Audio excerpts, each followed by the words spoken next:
कोई परिंदों के लिए बंदूक तो कोई पानी रखता है, कोई परिंदों के लिए बंदूक तो कोई पानी रखता है, जिसकी जैसी सोच वैसी कहानी रटता है। जय हिंद।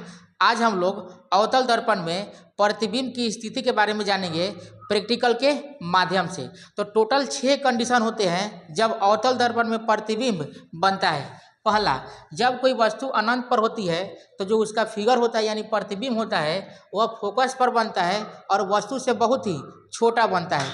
चूंकि यह दर्पण के आगे बनता है इसलिए वास्तविक होता है एवं उल्टा होता है। अगर कोई वस्तु अनंत और सी के बीच में हो तो उसका जो प्रतिबिंब बनेगा वह फोकस और सी के बीच में बनेगा। सी यानी वक्रता त्रिज्या, याद रखिएगा जो एफ होता है वह सी के आधा होता है और जो सी होती है वह एफ के डबल होता है, यानी फोकस के 2 गुना वक्रता त्रिज्या होता है और वक्रता त्रिज्या की आधी फोकस होती है। तो जब कोई वस्तु जो होता है अनंत और वक्रता त्रिज्या के बीच में होती है तो जो उसका प्रतिबिंब बनता है वह फोकस दूरी और वक्रता त्रिज्या के बीच में बनती है और जो प्रतिबिंब का साइज होता है वह वस्तु से क्या होगा, छोटा होगा और प्रतिबिंब बनेगा वास्तविक और उल्टा। देखिए, जब दर्पण के आगे कोई प्रतिबिंब बनता है तो वह वास्तविक होता है तथा उल्टा होता है। आगे देखिए, जब वक्रता त्रिज्या यानी सी पर हो तो जो प्रतिबिंब बनेगा वह वक्रता त्रिज्या पर ही बनेगा और वस्तु के बराबर बनेगा, वास्तविक होगा तथा उल्टा होगा। फिर अगर सी तथा फोकस के बीच हो तो सी से परे यानी सी और अनंत के बीच में फिगर बनेगा और वस्तु से क्या होगा, बड़ा बनेगा, उल्टा बनेगा और वास्तविक बनेगा। केवल एक कंडीशन होता है जब अवतल दर्पण में प्रतिबिंब आभासी बनता है और सीधा होता है। जब कोई वस्तु पोल यानी ध्रुव और फोकस के बीच हो तो दर्पण के पीछे बनता है और सीधा बनता है और साथ ही कैसा बनता है, आभासी बनता है यानी काल्पनिक बनता है। तो चलिए अब हम इस चीज़ को जो है प्रैक्टिकल के माध्यम से देखते हैं। देखिए, अवतल दर्पण जो होता है जिधर धासा होता है उधर दर्पण होता है और जिधर उठा हुआ होता है उधर क्या होता है, तो उधर कलई किया हुआ रहता है, यानी जिधर धंसा हुआ रहेगा उधर क्या होगा, दर्पण होगा यानी फिगर बनेगा। तो चलिए अब हम लोग अवतल दर्पण में प्रतिबिंब की स्थिति को इस प्रैक्टिकल के माध्यम से देखते हैं। पहला कंडीशन था जब कोई वस्तु अनंत पर होगी तो उसका फिगर कहाँ बनेगा, फोकस पर बनेगा।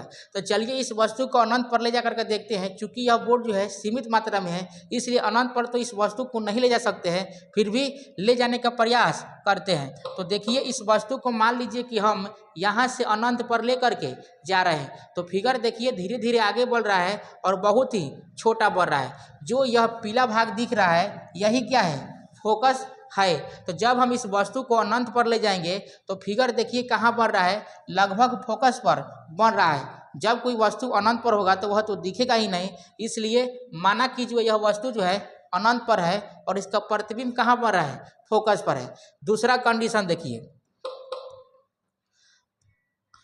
अगर वस्तु अनंत और सी के बीच में आए तो जो प्रतिबिंब बनेगा वह फोकस और सी के बीच में बनेगा। देखिए, जो फोकस जो होता है यहाँ जो इस फिगर में दिख रहा है यह पीला वाला भाग फोकस है यानी एफ है और फोकस के डबल क्या होता है, तो फोकस के डबल जो होती है यह वक्रता त्रिज्या होती है। यानी लगभग मान लीजिए यह तो फोकस है ही चूंकि एक्यूरेट है, इसका डबल यानी लगभग मान लीजिए कि यह क्या है, सी है, वक्रता त्रिज्या है। तो जब हम किसी वस्तु को वक्रता त्रिज्या और अनंत के बीच में लाएंगे तो जो प्रतिबिंब बनेगा वह फोकस और सी के बीच में बनेगा। तीसरा कंडीशन क्या था, जब किसी वस्तु को सी पर लाएंगे तो वह क्या बनेगा, वस्तु के बराबर बनेगा और सी पर ही बनेगा। यानी देखिए जहाँ प्रतिबिंब जो है बराबर बन रहा है वही जो है वक्रता त्रिज्या है।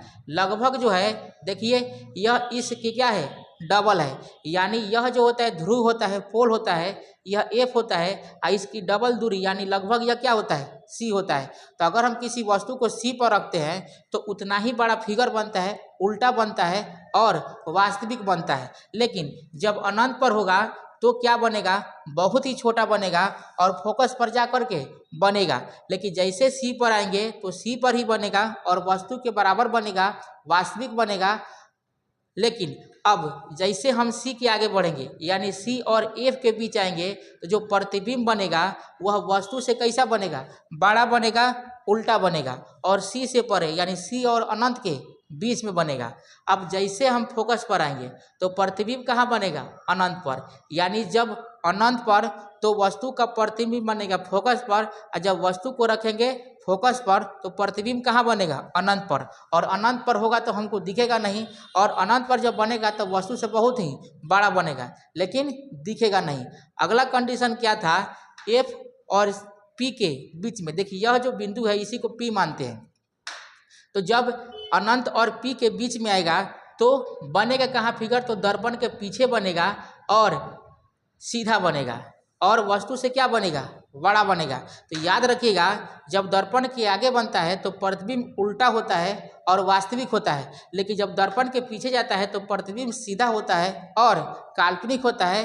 तो क्वेश्चन पूछेगा कि अवतल दर्पण में कब प्रतिबिंब सीधा बनता है, तो ध्रुव और फोकस के बीच होता है तो सीधा बनता है और काल्पनिक बनता है। तो इस प्रकार से हम लोग अवतल दर्पण में प्रतिबिंब की स्थिति के बारे में समझे। अगर आपको यह वीडियो अच्छा लगा हो, समझ में आया हो तो वीडियो को ज़्यादा से ज़्यादा शेयर करें। मिलते हैं नेक्स्ट वीडियो में, तब तक के लिए जय हिंद।